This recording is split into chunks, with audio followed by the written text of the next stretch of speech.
चलिए अस्सलाम वालेकुम, स्टार्ट करते हैं। अच्छा, वालेकुम अस्सलाम। पहले तो मुझे ये बताएं, क्विज में क्या किया आपने?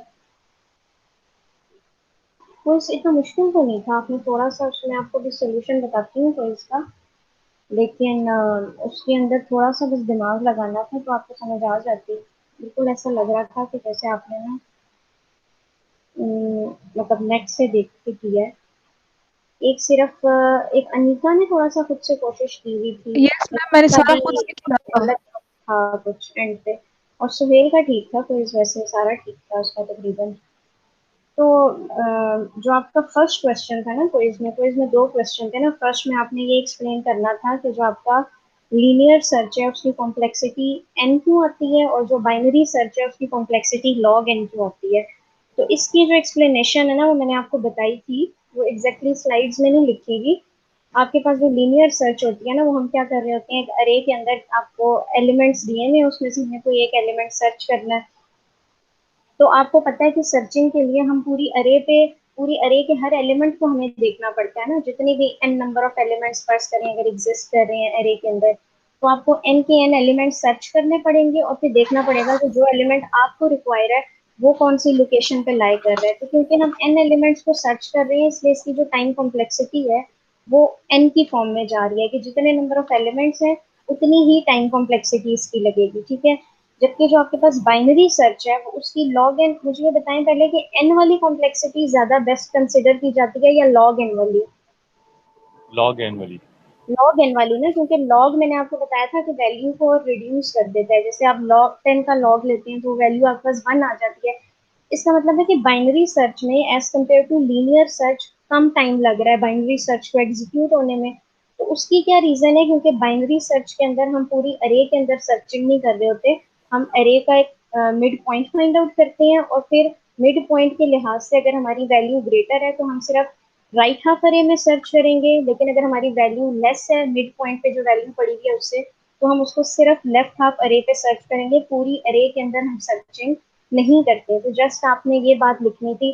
इसमें आप लोगों ने पता नहीं वर्स्ट केस और बेस्ट केस के लिहाज से तो इसको एक्सप्लेन करने की जरूरत ही नहीं थी। जस्ट आपने देखना था, लिखना था कि उसके अंदर हम एन नंबर ऑफ एलिमेंट्स पे सर्चिंग कर रहे होते हैं, इसलिए उसकी कॉम्प्लेक्सिटी एन टाइम्स आती है, जबकि इसकी कॉम्प्लेक्सिटी लॉग एन में इसलिए जा रही है क्योंकि हम इसके अंदर हाफ अरे के अंदर सर्चिंग कर रहे होते हैं। तो इसलिए इसकी कॉम्प्लेक्सिटी लॉग एन में जा रही है। जो सेकंड क्वेश्चन था ना, उसको भी जो मैंने मेथड क्लास में बताया था उस तरह से आप लोगों ने करने की कोशिश नहीं की, और आपने तो हसन क्विज ही नहीं दिया हुआ। हालांकि आप उस दिन प्रेजेंट तो थे, पता नहीं आपने क्विज क्यों नहीं दिया। अच्छा, इसका मैं आपको सोल्यूशन बताती हूँ। जो स्क्रीन शेयर हो रही है ना आप लोगों के साथ, जी मैम, शेयर हो रही है। ये जो मैंने आप लोगों को बताया था, हफमैन कोडिंग हम किस तरह करते हैं? सबसे पहले हमें जो एलिमेंट्स गिवन होते हैं ना, उसको हमने एक प्रायोरिटी क्यू के अंदर अरेंज करना था असेंडिंग ऑर्डर में। अब क्योंकि आपके पास तो ये ऑलरेडी असेंडिंग ऑर्डर में ही गिवन थे कि पहले 1 आ रहा था, फिर अगेन 1 2 3 5, तो आपको इसको अरेंज करने की जरूरत नहीं थी। आपने एज इट इज कंसिडर करना था कि ये प्रायोरिटी क्यू के अंदर ये एलिमेंट्स लाई कर रहे हैं। फिर मैंने आपको क्या स्टेप बताया था कि क्योंकि ये प्रायोरिटी क्यू है तो आपने फर्स्ट टू एलिमेंट्स को लेके प्रायोरिटी वाइज उसका आपने जो सम बनेगा उनकी फ्रीक्वेंसीज का, ये 1 1 2 3 5 ये क्या गिवन है, ये आपको इन कैरेक्टर्स की फ्रीक्वेंसीज गिवन है। आपने रूट नोड पे क्या करना है कि आपने उन फ्रीक्वेंसीज को ऐड करके उसका टोटल लिखना है कि कितनी फ्रीक्वेंसी बन रही है, और बाकी आपने अपना ट्री बिल्ड करते जाना है। ये चीज आपको इसलिए समझ नहीं आई क्योंकि आपने सिर्फ स्लाइड देखी है। आपने एक दफा ना जो स्लाइड पे गिवन होता है उसको कॉपी पे भी प्रैक्टिस करके देखते हैं, तो हमें स्टेप्स ज्यादा क्लियर हो जाते हैं कि हमने किस तरह चलना है, वरना फिर ऐसे ही होता है। अच्छा, ये देखिए, हमने इन फर्स्ट टू कैरेक्टर्स को जब हमने लिया ना, तो इसकी फ्रीक्वेंसीज 1 1 थी, तो 2 मतलब ओवरऑल बन रहा है, तो इसके रूट पे 2 आ जाना था, और इसके लेफ्ट तरफ ए है और राइट तरफ क्या है, बी है, तो हमने इसीलिए वो ए और बी को लेफ्ट और राइट तरफ बना लिया। यहाँ पे अब इस तरफ ना मैं ट्री बनाती जा रही हूँ, और इस तरफ जो है ना मैंने क्यू मेंटेन की है कि जो हमारी क्यू चल रही थी ना उस पे क्या इफेक्ट पड़ रहा है। इसके बाद मैंने आपको बताया था कि जो ट्री बनता जाएगा ना आपके पास, उसको आपने प्रायोरिटी क्यू के अंदर अरेंज करना है, जहाँ पे भी इसकी लोकेशन बन रही होगी अकॉर्डिंग टू ये जो रूट नोड पे टोटल फ्रीक्वेंसी आई है ना उसकी बेसिस पे। तो रूट नोड पे इसकी टोटल फ्रीक्वेंसी क्या आई है, 2 आई है ना। तो 2 तो ऑलरेडी एग्जिस्ट कर रहा था यहाँ पे सी सी पे, ठीक है। तो इसलिए आपने क्या करना है, इसे जो ऑलरेडी एग्जिस्ट कर रहा है उसके बाद इसको प्लेस करना है। अब आप बेशक वो क्यों ना बनाए, क्योंकि वो बहुत मतलब पता चल रहा है कि ये क्यों ही बनी हुई है, ठीक है। बेशक आपको यूँ पूरे स्पेसिस बनाने की जरूरत नहीं है। तो आपने 2 को उधर अरेंज किया, जो पहले से 2 था वो एज इट इज रहेगा और बाकी सारा डाटा भी एज इट इज रहेगा। अब आपके पास ये क्यू मेंटेन हो रही है जो इधर राइट साइड पे गिवन है। अब आपने क्या करना है, इसमें जो फर्स्ट 2 एलिमेंट्स है ना, ये सी वाला है और एक ये पूरा वाला ट्री जो है, इसको अब आपने कंबाइन करना है। इसको आप कंबाइन करेंगे तो टोटल फ्रीक्वेंसी क्या आएगी, जो इसके रूट पे गिवन है 2 और ये 2 यानी 4 आएगी। तो 4 के देखें लेफ्ट तरफ सिर्फ ये एक सी है और राइट तरफ ये पूरा ट्री है। तो 4 के आप देख सकते हैं लेफ्ट तरफ हमने सिर्फ सी लिखा है और राइट तरफ ये पूरा ट्री बना दिया। अब इसकी टोटल फ्रीक्वेंसी क्या आ रही है, 4 आ रही है। अब आपने ये देखना है कि जो क्यू पिछले स्टेप में आई थी हमारे पास, उसके लिहाज से इस 4 की पोजीशन किधर बन रही है। तो इस 4 को इस 3 के बाद होना चाहिए था, इसलिए हमने सबसे पहले ये 3 लिखा है, फिर हमने ये 4 वाला 3 प्लेस किया, फिर 5 और अप टू सो ऑन जो भी था गिवन। अब नेक्स्ट स्टेप में क्या करेंगे, अब मुझे कोई बताए।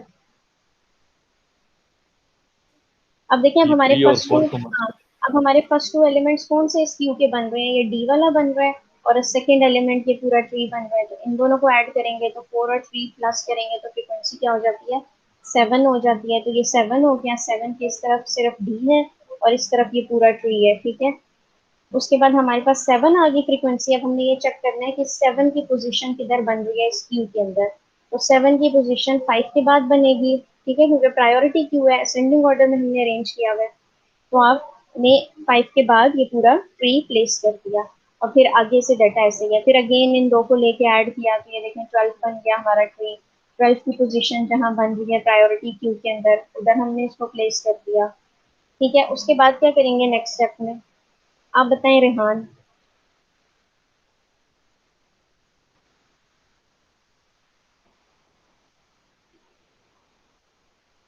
और कौन प्रेजेंट है, हसन आप बताएं इससे नेक्स्ट स्टेप में क्या करेंगे।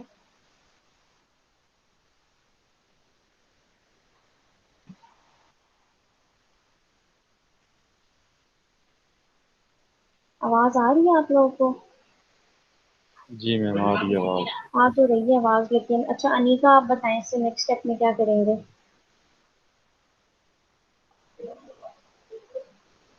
तो बोल ही नहीं रहा, आपको समझ मैम नहीं ये आ जो रही। हाँ एफ हाँ एफ हाँ। एट है, हम्म। F8 और G13 इनको ऐड करेंगे। नहीं नहीं, देखिए G13 को क्यों ऐड करेंगे, हमने फर्स्ट टू एलिमेंट्स लेके ऐड करना है ना। तो फर्स्ट एलिमेंट इस क्यू मैम में एफ हमारे एट पास अच्छा को F और है। अच्छा 12 12 को। को। हाँ, और दूसरा 12 कौन सा है, ये पूरा 12 जो को। ट्री मेंटेन हुआ हुआ है, हाँ 12। तो एफ और 12 को ऐड करेंगे नेक्स्ट स्टेप में। तो यस एफ मैम। नेक्स्ट एट एक लेफ्ट मिनट साइड में आ रुकिए मैं जाएगा। आपको बताती हूँ। हाँ, तो एफ आपका आ जाना था लेफ्ट साइड पे और बाकी पूरा जो 12 वाला ट्री बाकी है भी वो राइट साइड पे आ जाना राइट था। साइड पे। इस तरह की चीज बनेगी। अब आपने क्या पास 20 आ गया ना इसका टोटल फ्रीक्वेंसी।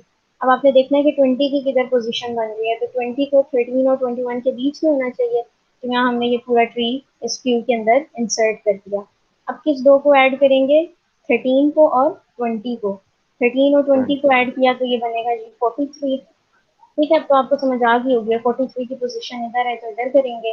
फिर इन दोनों को हम ऐड करेंगे तो ये बनेगा 64। ये बन गई।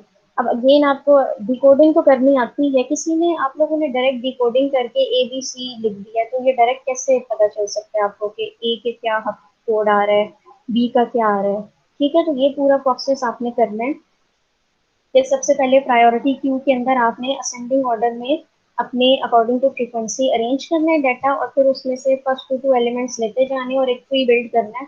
और कब स्टॉप करना है, जब पूरा ट्री बन जाएगा तो प्रायोरिटी क्यू में कुछ भी नहीं रहेगा आपके पास, ठीक है। और उसके बाद फिर आपने ये डिकोडिंग जो थी कि लेफ्ट साइड जा रहे हैं तो 0 असाइन करना है, राइट साइड जा रहे हैं तो 1 असाइन करना है। उसकी बेस पे आपने इन सब का हफमेंट कोड फाइंड आउट करना है। तो ये कुछ इस तरह का बनना था। ये सेकंड क्वेश्चन जो है ना वो इस तरह से सॉल्व होना था। नेक्स्ट से सर्च नहीं करना था, उसको सॉल्व करना था। ठीक है, तो ये अच्छा, इससे ही रिलेटेड मैंने एक असाइनमेंट आपको दी है। असाइनमेंट भी पहले डिस्कस कर लेती हूँ फिर।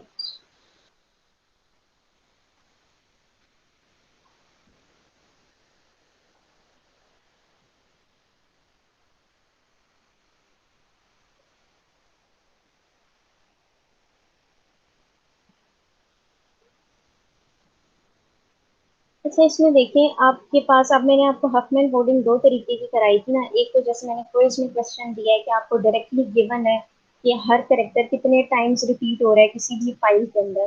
दूसरी चीज मैंने आपको क्या बताई थी कि आपको पूरा एक सेंटेंस गिवन होगा, उसमें से आपने करेक्टर्स की जो फ्रीक्वेंसीज है ना वो खुद फाइंड आउट करके तो फिर आपने ये इसके हफमैन कोड फाइंड आउट करने हैं। तो ये कुछ इस तरह की चीज है। वो कह रहे हैं कि एक आपको 16 करेक्टर स्ट्रिंग दिया हुआ है, ये पूरा स्ट्रिंग है, ठीक है। Corona virus, corona disease is a infectious disease caused by newly discovered, ठीक है, कोरोना वायरस। तो ये आपने इसको हफमैन कोड में कन्वर्ट करना है। अब वो बता रहे हैं कि इनिशियली अगर हम इस पूरी स्ट्रिंग को आस्की में स्टोर करते हैं तो हमारे पास इसको स्टोर करने के लिए 680 बिट्स रिक्वायर होते हैं। अब आपने हफमैन एल्गोरिदम को यूज करते हुए एक ट्री बिल्ड करना है इसके हर करेक्टर के अक्रॉस, जैसे अभी मैंने आपको बताया ट्री कैसे बिल्ड हुआ है। और फिर आपने ये बताना है कि हफमैन कोडिंग करने के बाद कितने मिनिमम नंबर ऑफ बिट्स जो है वो स्ट्रिंग को रिक्वायर है। तो इसमें आपने एंड तक वो वाला काम भी करना है जो कंप्रेशन रेशो नहीं हम लेक्चर के अंदर फाइंड आउट कर रहे थे। वो मैं यहाँ पे देखें, अगर तो ये थोड़ी असाइनमेंट जो है ना आपको करनी पड़ेगी, तो आज से स्टार्ट कर देनी है। वहाँ पे था इधर।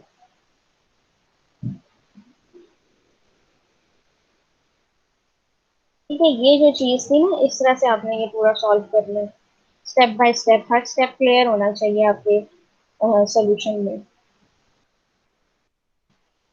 उसके बाद उसने कितनी बताई है कि 680 बिट्स रिक्वायर है हमें स्टोर करने के लिए।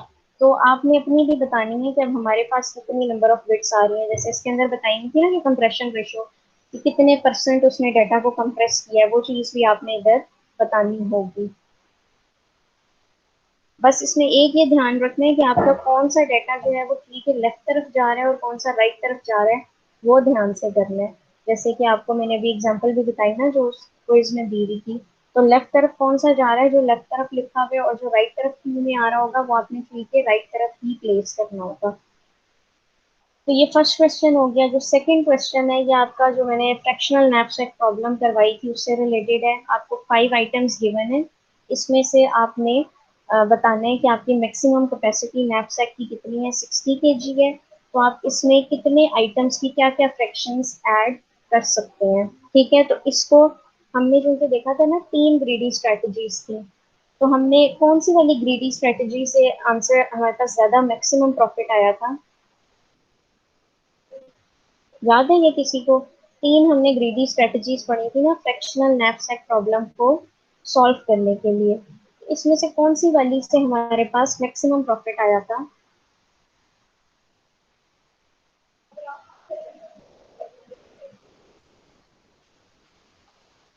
थर्ड वाली से आया था ना, जिसके अंदर हम क्या करते थे, प्रॉफिट और डिवाइडेड बाय उसका वेट कर रहे थे, ठीक है। तो आपने ये मोस्ट कॉमनली ना हमारे पास थर्ड मेथड ही यूज होता है। तो आपने ये लेकिन तीनों के थ्रू करना है ताकि आपकी तीनों की प्रैक्टिस हो जाए। तो एक दफा आपने पहले ये लेक्चर्स पढ़नी है, इनकी रिकॉर्डिंग्स जाके खोल के देखनी है मेथड, ताकि आपको सारा रिवाइज हो जाए और फिर ये असाइनमेंट स्टार्ट करनी है। तो ये असाइनमेंट थोड़ी सी लंबी है, इसको इस पर भी से वर्क स्टार्ट कर दें आज, ठीक है। तो प्रॉब्लम है तो अभी पूछिए मुझसे, आपको समझ आई है असाइनमेंट है क्या? सर क्विज के जी टाइम भी मैम। आप मुझसे पूछ लेते ना कि क्विज को किस तरह से क्या करना है।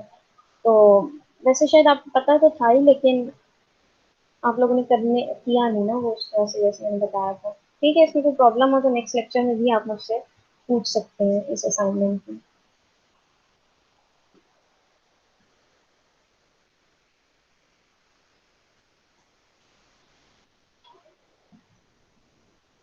और आप दोनों क्विज नहीं देते, हसन और सलमान ना, आप लोगों ने पिछले कोई असाइनमेंट्स दी हैं और उसमें आप लोगों के जीरो ही लगे हैं, ठीक है। तो आइंदा से ना अगर देने हैं ना कोई असाइनमेंट तो आइंदा से टाइम पे सबमिट करवा दीजिएगा।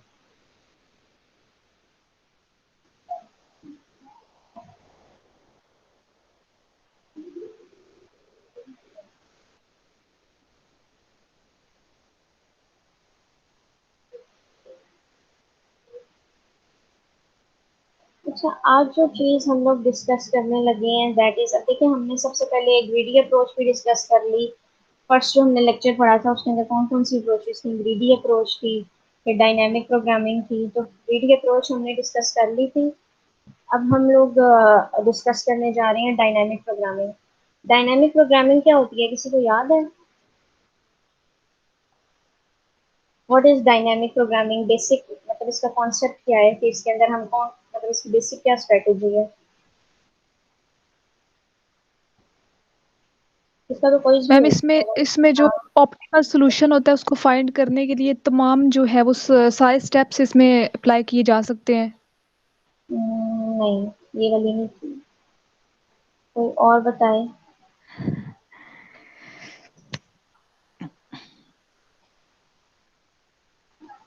देखिए, अच्छा, डिवाइड एंड कॉन्क्वर तो आप लोग को याद ही होगी ना, वो क्या थी डिवाइड एंड कॉन्क्वर अप्रोच?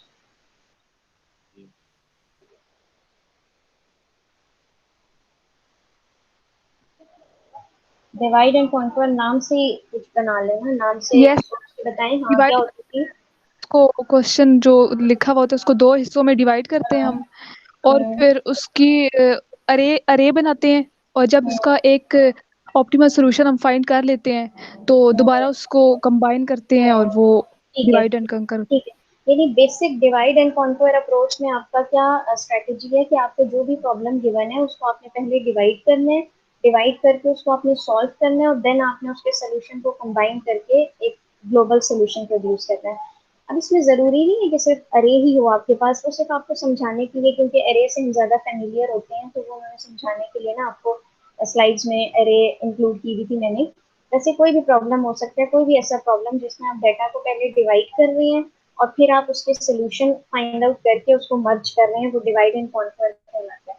अब आपने याद रखना है कि जो डायनामिक प्रोग्रामिंग है ना, it's just like divide and conquer approach. लेकिन इसके अंदर फर्क क्या है कि हम जो डिवाइड कर रहे हैं ना सोल्यूशंस, वो डायनामिक प्रोग्रामिंग में जो सोल्यूशंस आ रहे थे ना हमारे पास डिवाइड करके, जो सब प्रॉब्लम्स बन रही थी, वो इंडिविजुअल सब प्रॉब्लम्स थी। जैसे आपके पास देखें, ये एक अरे गिवन थी, अगर हमने करनी है जी वो मर्ज सॉर्ट नहीं होती वो, तो हम मिड पॉइंट या क्रॉस इसको डिवाइड करते थे, तो कुछ डाटा जैसे फर्स्ट करें, फर्स्ट 2 एलिमेंट्स यहाँ चले जाते हैं और 3 एलिमेंट्स यहाँ चले जाते हैं। तो इस सब प्रॉब्लम के अंदर ये प्रॉब्लम थी ना मेन, और ये क्या है, हमारे पास सब प्रॉब्लम्स है। इस सब प्रॉब्लम के अंदर और इस सब प्रॉब्लम के अंदर जो डेटा गिवन है ना वो डिफरेंट है, या ये दोनों जो सब प्रॉब्लम्स हैं ये इंडिविजुअली एग्जिस्ट कर सकती हैं क्योंकि इनके अंदर डेटा डिफरेंट गिवन है। लेकिन डायनामिक प्रोग्रामिंग क्या होती है कि आपके पास जब हम दो में डिवाइड करते हैं डेटा को, तो आपके पास जो दो डेटा आते हैं ना आपके पास, वो ओवरलैपिंग होते हैं। यानी इसमें कुछ ऐसा डेटा हो सकता है जो कि इसमें भी एग्जिस्ट कर रहा हो। तो जब आपके पास इस किस्म की सिचुएशन आ जाए कि आप जब डेटा को दो पार्ट्स में डिवाइड कर रहे हैं, तो उनके अंदर जो डेटा है वो ओवरलैपिंग एग्जिस्ट कर रहा है, तो वो डायनेमिक प्रोग्रामिंग के थ्रू सॉल्व होती है वो चीज़। क्योंकि ओवरलैपिंग में क्या होता है कि आपका बहुत कुछ जो पार्ट ऑफ सोल्यूशन है ना वो सेम हो जाता है। ठीक है, अब देखें आपने ये डाटा आया ना, ओवरलैपिंग चीज को इस तरह से हम रिप्रेजेंट करते हैं ना, तो इसका मतलब है ये वाला डाटा जो है ना ये सेम है दोनों सेट्स में। दोनों जो सेट्स हमने बनाए थे ना डाटा को डिवाइड करके, उसमें ये वाला डाटा आपका सेम है। तो जब यानी ये डाटा सेम है तो इसका मतलब है इसका सोल्यूशन भी सेम होगा। तो बजाय इसके कि हम इस स्टेप में भी इसका अलग से सोल्यूशन फाइंड आउट करें और इस स्टेप में भी हम इसका अलग से सोल्यूशन फाइंड आउट करें, तो इससे क्या है कि हमारी कॉस्ट इंक्रीज हो रही है, टाइम और मेमोरी वेस्टेज हो रहा है। तो हम एक ही दफा इस ओवरलैपिंग पार्ट का जो भी सोल्यूशन है वो फाइंड आउट करके इसको स्टोर करा देते हैं, ठीक है, मेमोरी में। और जब भी हमें ये फिर रिक्वायर होता है तो हम इसको वहां से कॉल कर सकते हैं, और हम इसे बार बार, यानी हमें कंप्यूटेशंस करने की जरूरत नहीं पड़ेगी और हमारा टाइम कम लगेगा। ठीक है, तो dynamic programming is just like divide and conquer approach.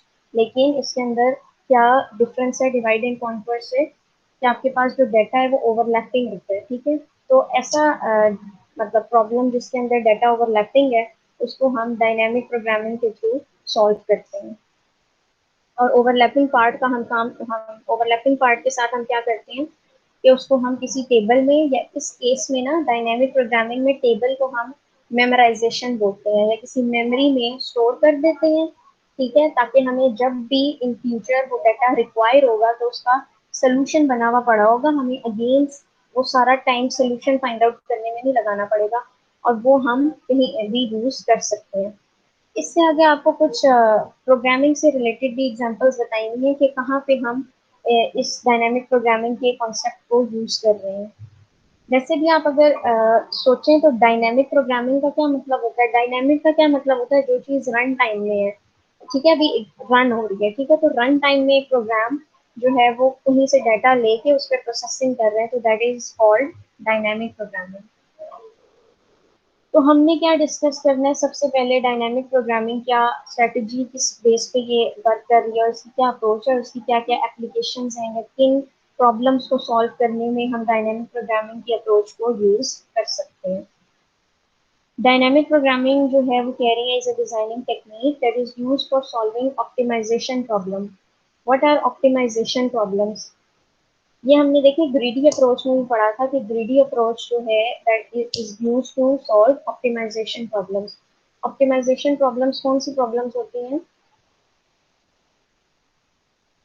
Optimisation से याद रखना है कि ऑप्टिमाइजेशन प्रॉब्लम्स वो प्रॉब्लम्स होती हैं जिसके अंदर हमारा एम होता है कि हमने ऑप्टिमल सोल्यूशन फाइंड आउट करना है। और ऑप्टिमल सोल्यूशन क्या होता है? जो आपका बेस्ट सोल्यूशन, यानी आपके पास अगर more than one solutions exist कर रही हैं किसी प्रॉब्लम के, तो जो भी उस वक्त स्ट्रेटजी अप्लाई करने से आपको बेस्ट पॉसिबल सोल्यूशन लग रहा है, दैट इज ऑप्टिमल सोल्यूशन।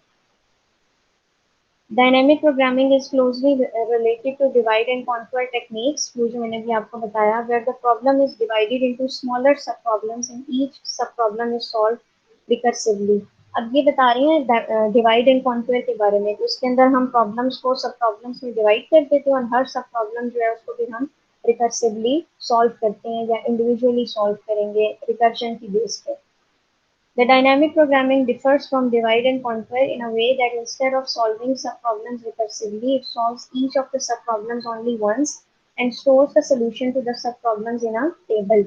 ये वही बात होगी कि क्योंकि इसके अंदर कुछ पार्ट आपका या कुछ प्रॉब्लम का जो डेटा है वो ओवरलैपिंग होता है, इसलिए हम उसको एक ही दफा सॉल्व करके उसे किसी टेबल में स्टोर करा देते हैं, और जब हमें इन फ्यूचर उस सोल्यूशन की जरूरत होती है तो हम उसको वहां से फेच कर सकते हैं।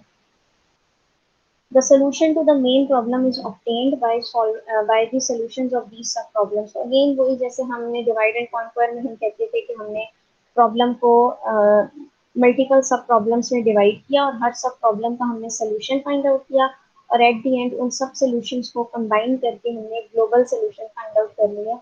तो same is the case with dynamic programming, कि उसके अंदर भी जो मेन सोल्यूशन हमारे पास आता है ना, उसको हम उन सब प्रॉब्लम्स के सोल्यूशंस को कंबाइन करके फाइंड आउट कर लेते हैं।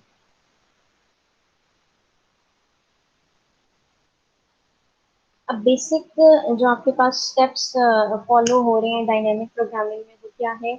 एक तो आपको पता है कि सबसे पहले हम अपनी प्रॉब्लम को सब प्रॉब्लम्स में डिवाइड कर रहे हैं, तो the first step is dividing the problem into सब problems, and second one is storing the sub solutions. क्योंकि देखिए मेन इसमें हमारा पार्ट क्या है कि हम अपनी कॉस्ट को कम कर रहे हैं इस बेसिस पे कि जो ओवरलैपिंग पार्ट है उसका हम सोल्यूशन स्टोर करते जा रहे हैं। तो this is the main point of dynamic programming कि हम सब सोल्यूशंस को साथ साथ स्टोर भी करते जाएंगे। इसके अंदर वही लिखा हुआ है कि जो मेन प्रॉब्लम है उसको हम सब प्रॉब्लम्स में डिवाइड करेंगे। The solution of the main problem is expressed in terms of solution for the smaller सब प्रॉब्लम्स। और वही बात होगी कि जो ओवरऑल सोल्यूशन आएगा आपकी मेन प्रॉब्लम का, वो हमारी जो सब प्रॉब्लम्स के सोल्यूशन कंबाइन करके आएगा। तो जो सेकेंड इसका एक स्टेप है जिसके अंदर हम सब सोल्यूशंस को स्टोर कर रहे हैं, the solution for each problem is stored in the table या memorisation so that it can be referred many times whenever required. फिर ये आपके पास जो सोल्यूशन आ रहा है आपके पास सब प्रॉब्लम का, इसको हम साथ साथ ही एक मेमोरी में या एक टेबल में स्टोर करते जाते हैं, ताकि इन फ्यूचर जब भी हमें इसे यूज करने की जरूरत पड़े तो हम उसे रेफर कर सकते हैं या इसको हम फेच कर सकते हैं वहां से, ताकि हमारा अगेन जो टाइम और मेमोरी है वो इसी सेम सोल्यूशन को फाइंड आउट करने में ना लगे। तो डिवाइड एंड कॉन्क्वर अप्रोच की निस्बत ये ज़्यादा एफिशिएंट प्रोग्रामिंग टेक्निक है, क्योंकि इसके अंदर हम टाइम एफिशिएंसी को ज़्यादा कंसीडर कर रहे हैं। अब टू मेन प्रिंसिपल्स बताएंगे डायनामिक प्रोग्रामिंग के, कि डायनामिक प्रोग्रामिंग किन प्रिंसिपल्स की बेस पे वर्क करती है या ये कहाँ कहाँ एप्लीकेबल है। Dynamic programming is applicable when the computations of the sub-problems overlap. ये मैंने आपको फर्स्ट स्लाइड में बताया था कि हम ऐसे प्रॉब्लम्स जहाँ पे हम जब अपने प्रॉब्लम को मल्टीपल सब प्रॉब्लम्स में डिवाइड करते हैं तो कुछ वैल्यूज ओवरलैप हो रही होती हैं, तो बजाय इसके कि हम वो ओवरलैपिंग पार्ट की बार बार फाइंड आउट करें, हम वहाँ पे डायनेमिक प्रोग्रामिंग का कॉन्सेप्ट यूज करते हैं, यानी हम उस ओवरलैप सोल्यूशन को स्टोर करके रख देते हैं। तो यही कह रहे हैं कि डायनेमिक प्रोग्रामिंग हम कब यूज करते हैं, जब आपके पास ओवरलैपिंग सब प्रॉब्लम्स एग्जिस्ट कर रही हो आपके प्रॉब्लम के अंदर। और दूसरा हम कब यूज करते हैं, जब इसका ऑप्टिमल सबस्ट्रक्चर हो एक प्रॉब्लम के पास। ऑप्टिमल सबस्ट्रक्चर का क्या मतलब है? ऑप्टिमल तो मैंने भी आपको बताया, ऑप्टिमल का मतलब है जो बेस्ट सोल्यूशन होगा।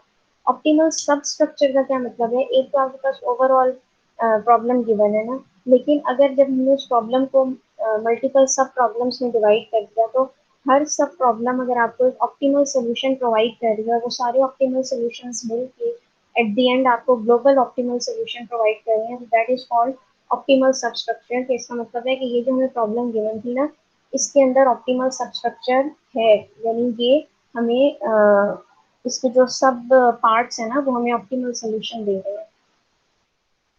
तो यहाँ पे आप देख सकते हैं ये लिखा है, a problem has optimal substructure if an optimal solution can be constructed efficiently from optimal solutions of its सब प्रॉब्लम्स के। अगर हमारे पास जो ओवरऑल हमें ऑप्टिमल सोल्यूशन मिल रहा है पूरे प्रॉब्लम का, वो हमें कैसे मिल रहा है? From the optimal solutions of its सब प्रॉब्लम्स की, उसके सब प्रॉब्लम्स का जो ऑप्टिमल सोल्यूशन है उसके थ्रू अगर हमें सोल्यूशन मिल रहा है, तो हम उसको कहेंगे कि ये वाली जो हमारी प्रॉब्लम है, या इसके पास ये ऑप्टिमल सब स्ट्रक्चर एग्जिस्ट कर रहे हैं इस प्रॉब्लम में। तो इस दो बेसिस पे आपकी जो डायनेमिक प्रोग्रामिंग की अप्रोच है वो वर्क करती है।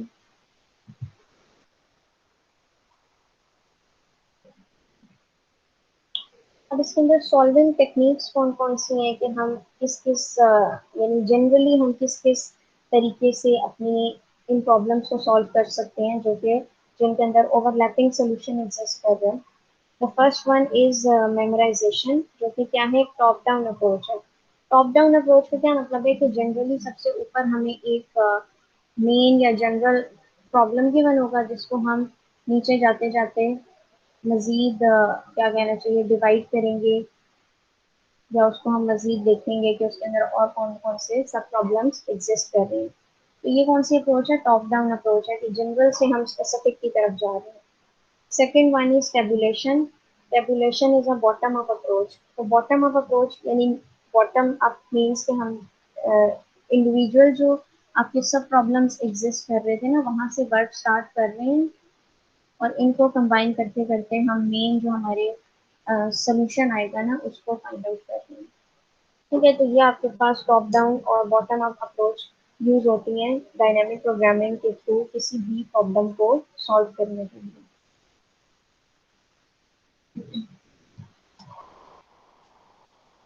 अब इसमें जैसे मैंने आपको बताया था कि एक एग्जांपल आगे दी हुई होगी कि सिंपल जैसे प्रोग्रामिंग के लिहाज से कहाँ पे हम डायनेमिक प्रोग्रामिंग यूज कर रहे हैं। तो इसमें इन्होंने फेबोनाची सीरीज की एग्जांपल दी हुई है। फेबोनाची सीरीज आपके पास होती क्या है? ये एक ऐसी सीरीज है जिसका हर जो अगला नंबर है ना, वो पिछले दो को ऐड करने से हमारे पास आ रहा है। जैसे फर्स्ट करें, एक सीरीज है, उसके अंदर फर्स्ट जो आपको क्विज में नहीं मैंने दी थी सीरीज, वो भी फेबोनाची सीरीज ही थी। फर्स्ट आपके पास वन है, अब इस वन से पीछे तो कोई एग्जिस्ट नहीं कर रहा ना, तो इससे नेक्स्ट वन ही होगा।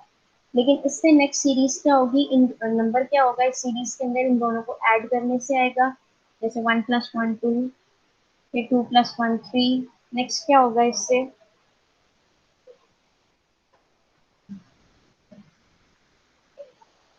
इससे नेक्स्ट नंबर इस सीरीज में क्या बनेगा? अगर हम फिबोनाची सीरीज की बात करें, मैंने आपको कहा है कि ये एक 5। ऐसी, हाँ फाइव होगा इससे नेक्स्ट, यानी हर जो नेक्स्ट एलिमेंट है ना, वो पिछले टू एलिमेंट्स का सम है। यहाँ पे इसलिए सम नहीं था क्योंकि टू एलिमेंट्स एग्जिस्ट नहीं कर रहे थे ना, इसलिए। और ये एट।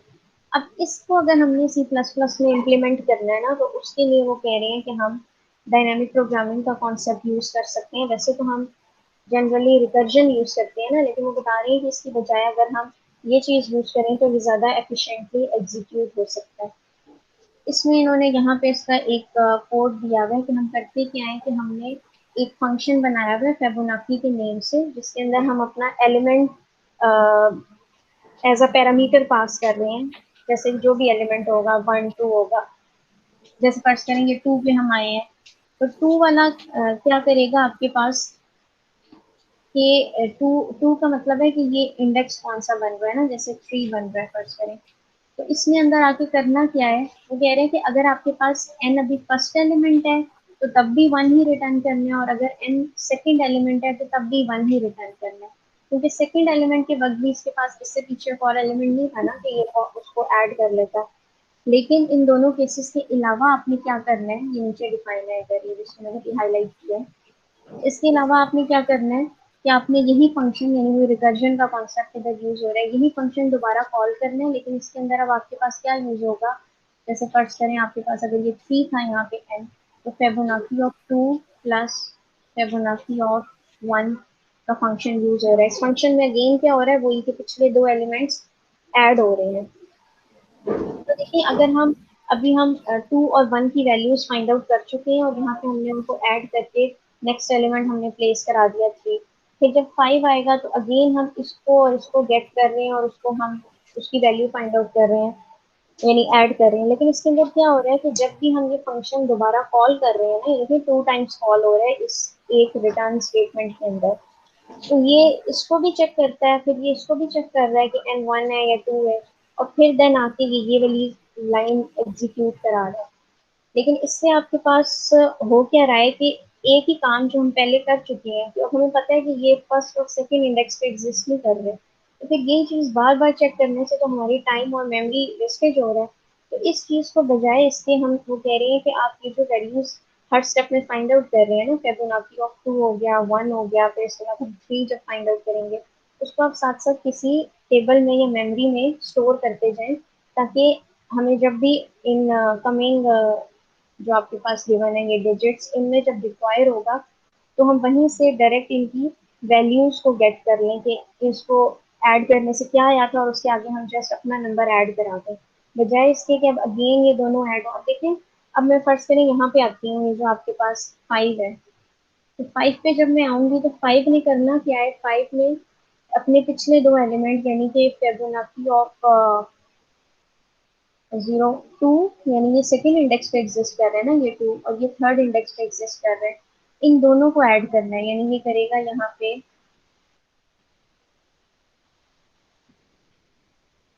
इन दोनों को ऐड करना है। अब ये दोनों क्या करेंगे, ये दोनों अगेन जाके फिबोनाची ऑफ 2 को अगेन फाइंड आउट करेंगे, किसके थ्रू फाइंड आउट करेंगे, 0 और 1 के थ्रू। ये अगेन फाइंड आउट करेगा, किसके थ्रू फाइंड आउट करेगा, 1 और 2 के थ्रू। तो ये एक ही काम ओवरलैप हो रहा है और बार बार हम इसको कर रहे हैं। तो इधर रिकर्जन की बजाय अगर हम डायनामिक प्रोग्रामिंग का कॉन्सेप्ट यूज करें तो वो हमारे लिए टाइम एफिशिएंट होगा, और हमारी कॉस्ट और मेमोरी भी कम लगेगी। यहाँ पे इन्होंने यही लिखा हुआ है कि ये जो एल्गोरिदम है ये करेक्ट है, but it is slow. Suppose I want to find Fibonacci of 6, then the recursion will call Fibonacci of 3 3 times. यानी ओवरऑल अगर हम देखें तो ये 6 की फिबोनाची फाइंड आउट करने में हमारे पास 3 की जो सीरीज है वो 3 दफा हमें कॉल करनी पड़ रही है बार बार। हालांकि एक फर्स्ट टाइम में 3 फाइंड आउट हो चुका था ना कि फिबोनाची ऑफ 3 क्या वैल्यू आ रही है, तो बार बार तो इसको फाइंड आउट करने के लिए हमारी जस्ट कॉस्ट यूटिलाइज हो रही है। तो ये 3 टाइम्स ओवरऑल इसके अंदर ये चीज़ कॉल हो रही है। इसी तरह वो कह रही है कि अगर हम 3 को कॉल करते हैं तो आपके पास 3 को फाइंड आउट करने के लिए 2 और 1 का जो ये जो फंक्शन बना हुआ है 2 और 1 के रिस्पेक्ट से चल रहा है। तो इस तरह ये काफ़ी इसके अंदर नंबर ऑफ स्टेप्स ज़्यादा होते जा रहे हैं, और ये ज़्यादा टाइम यूटिलाइज करेगा, जबकि काम एक ही हो रहा है कि 3 फाइंड आउट करना है, तो उसके लिए हमें 2 और 1 चाहिए था। तो बजाय इसके कि बार बार ये 2 1 फाइंड आउट हो, हम एक दफ़ा ही फिबोनाची और 3 की वैल्यू को कहीं स्टोर करके रखते हैं, ताकि इन फ्यूचर जब हमने नेक्स्ट वैल्यूज की फाइंड आउट करनी होगी वैल्यू, तो हम उसको वहीं से टच कर लें। तो यहाँ पे ये लिखा हुआ है, instead we can remember the solution. Remember the solution का यही मतलब है कि हम उसको किसी मेमोरी में स्टोर करके रख सकते हैं। तो ये कॉन्सेप्ट आपको क्लियर हुआ है कि हम क्यों यूज कर रहे हैं ये अप्रोच। इस वाले कोड के थ्रू हो भी जाना चाहिए, क्योंकि इससे थोड़े से आपको आइडिया हो जाता है ना कि हम किन प्रॉब्लम्स में ये अप्रोच यूज कर सकते हैं। ठीक है, तो ये इन्होंने जस्ट आपको एग्जांपल दी हुई थी कि आपको कॉन्सेप्ट क्लियर हो कि हम ये क्यों यूज करते हैं। अब यहाँ पे यही चीज जो मैंने आपको यहाँ पे अभी एक्सप्लेन किया ना, उसको थोड़ा सा एक्सप्लेन किया हुआ है कि विद रिस्पेक्ट टू ये जो हमने पीछे पढ़ी थी ना, टॉप डाउन अप्रोच और बॉटम अप अप्रोच, इनके लिहाज से आपको कितनी दफा एक ही काम बार बार करना पड़ रहा है इस फंक्शन के अंदर। ये जो मैंने आपको फंक्शन बता रही हूँ ना कि आप फिबोनाची सीरीज फाइंड आउट कर रहे हैं उसके अंदर, तो यहाँ पे आप देख सकते हैं, इसको भी रहने दें ये चीज को। ये आपके पास सीरीज है जो आपने फाइंड आउट करनी है। आपने फर्ज करें वही कोड वही गिवन है कि आप अगर लेस देन 1 है तो आपने वही चीज रिटर्न करनी है, एल्स आपने पिछले दो नंबर्स का जो भी उसके अंदर वैल्यू पड़ी है उसको आपने ऐड करना है। तो ये देखते हैं आप, पहले तो आपने अगर आप 5 की वैल्यू फाइंड आउट करनी है तो उसके लिए आपको 4 3 2 1 0 ये सारी फाइंड आउट करनी पड़ रही है। फिर अगेन जब आपने अगर 4 की फाइंड आउट करनी है तो फिर यही वैल्यूज फाइंड आउट करनी पड़ रही है आपको सारी। तो अगेन एक ही वैल्यूज जो हम फर्स्ट स्टेप में भी फाइंड आउट कर चुके थे, आपको उसको अगेन बार बार कंप्यूट करना पड़ रहा है, तो इससे आपकी कॉस्ट ज्यादा हो रही है। तो इस ट्री में यही शो किया हुआ है ताकि आपको आइडिया हो जाए कि 5 के लिए हमें 4 और 3 कॉल करना पड़ रहा है। अब 4 और 3 तो हमने कह दिया कॉल हो रहा है, लेकिन उसके पीछे क्या हो रहा है कि 4 के लिए 3 2 कॉल हो रहा है, 3 के लिए 2 1 कॉल हो रहा है। ठीक है, तो इस तरह आपकी ये क्या कहना चाहिए कि इसके अंदर number of calls, function calls बहुत ज़्यादा होगी और आपका कॉस्ट ज़्यादा यूटिलाइज होगी इस प्रोग्राम के अंदर अगर हम इसे रिकर्जन के थ्रू करते हैं तो। इसके अंदर भी वही चीज़ बताई हुई है। अब ये मेमोराइजेशन क्या थी, आपकी टॉप डाउन अप्रोच थी, इसलिए इन्होंने टॉप डाउन के लिहाज से बताया हुआ है कि अगर आपने 5 की फिबोनाची फाइंड आउट करनी है तो उसके लिए हमें 4 और 3 की चाहिए होगी, 4 के लिए आपको 3 2 की चाहिए होगी, और अगेन 3 के लिए 2 1 की, अप टू सो ऑन इस तरह। ठीक है, तो यहाँ पे वो बता रहे हैं बजाय इसके कि आप हर स्टेप पे अलग अलग के लिए दोबारा से फाइंड आउट करें, आप इसके अंदर वैल्यू को स्टोर करके भी रख सकते हैं किसी मेमोरी लोकेशन के अंदर। ये अगेन वही चीज़ है, आपको अब क्लियर होगी। तो ये उन्होंने बताया हुआ है कि बजाय इसके कि जैसे पीछे हमने देखा था कि 3 के लिए अगेन ये सारी चीज़ फॉल हो रही थी, तो हम 3 को, ये 3 पड़ा हुआ है ना, यहीं से गेट कर रहे हैं अगर, तो हमें दोबारा से वो पूरी लंबी सीरीज जो है कि 3 के लिए 2 1 फाइंड आउट होगा, 2 के लिए 1 0 फाइंड आउट होगा, वो चीज़ करने की ज़रूरत नहीं पड़ेगी। तो इसके अंदर आप देखते हैं उस ट्री के अंदर, ट्री बेसिकली क्या रिप्रेजेंट कर रहा था कि आपकी रिकर्सिव कॉल्स कितनी दफ़ा हो रही हैं। इस ट्री के अंदर आप देख सकते हैं आपकी रिकर्सिव कॉल्स कम हो गई हैं। ठीक है, यानी इस राइट हैंड साइड पे आपने कोई रिकर्जन कॉल नहीं की क्योंकि आप जस्ट वैल्यू को मेमोरी से गेट कर रहे हैं। तो वो यही बता रहे हैं कि इस सब चीज को आप अगर निगलेक्ट कर दें कि जब फिबोनाची ऑफ 3 फाइंड आउट करने तो डायरेक्टली यहाँ से हमें वैल्यू गेट हो जाए।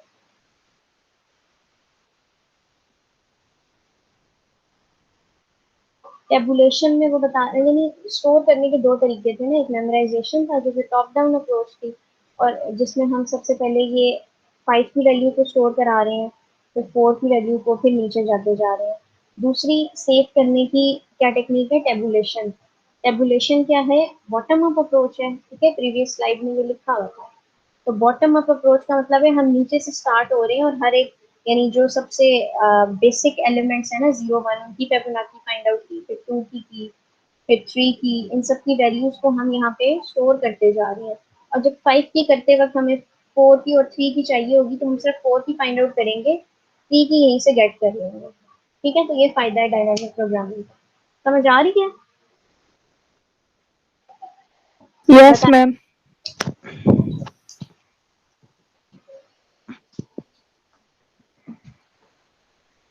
अब वहां पे आपको ना वो जो फर्स्ट स्लाइड में गिवन था ना, वो एल्गोरिदम जस्ट गिवन था।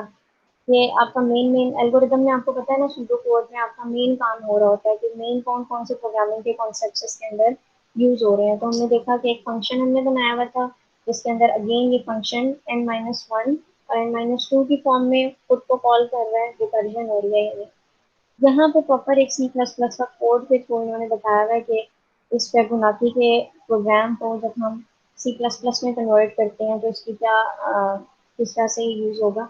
बाकी चीज तो वैसे ही है, बस आप ये यहाँ से देख सकते हैं कि इसका जो लूप है ना वो 2 से स्टार्ट हो रहा है। 2 से क्यों स्टार्ट हो रहा है, ये कोई मुझे बता सकता है 2 से क्यों स्टार्ट हो रहा है इसका लूप?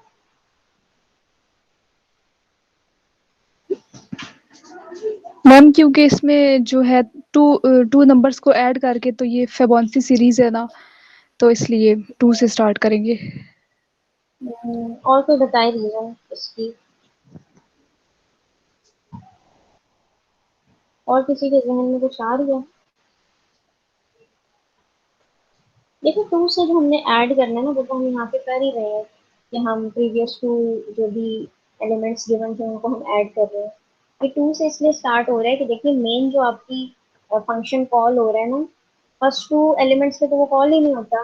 ये देखिए यहाँ पे ये जो सीरीज मैंने आपको बताई थी, सबसे पहले फर्स्ट में 1 एलिमेंट है, फिर सेकेंड एलिमेंट में आपके पास, क्योंकि प्रीवियस 2 को ऐड करना है ना, तो इस 1 से तो प्रीवियस कोई एलिमेंट ही नहीं है, तो उसको भी हम 1 ही लिखते हैं।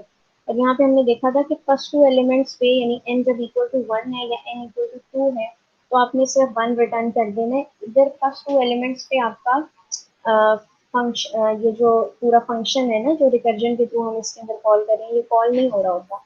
इधर सेकेंड इंडेक्स से स्टार्ट होता है ये कॉल होना। तो ये देखिए सेकेंड इंडेक्स 2 किस तरह आया, इन दो 1 को ऐड किया था।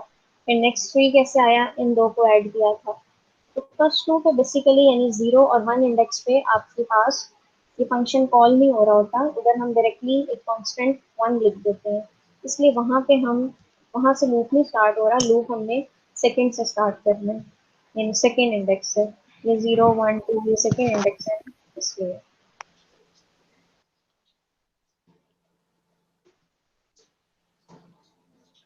यहाँ पे आगे वही बताया हुआ है, जो मैं आपको चीज एक्सप्लेन कर चुकी हूँ कि जब आपने 3 की फाइंड आउट करनी है तो आपको 2 के लिए एक दफा दोबारा फंक्शन कॉल करनी पड़ेगी, 4 के लिए 3, ठीक है, ये चीज आपको अब समझ आ चुकी है।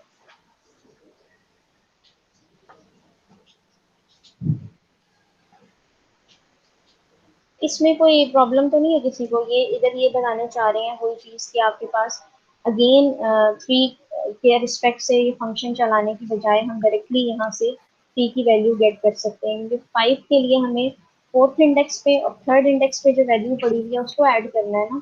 तो फोर्थ के लिए तो हमारे पास ऑलरेडी 3 इंडेक्स कैलकुलेट हुआ हुआ था 2 और 1 के थ्रू, जो कि हमने यहाँ पे जाके स्टोर कर दिया था।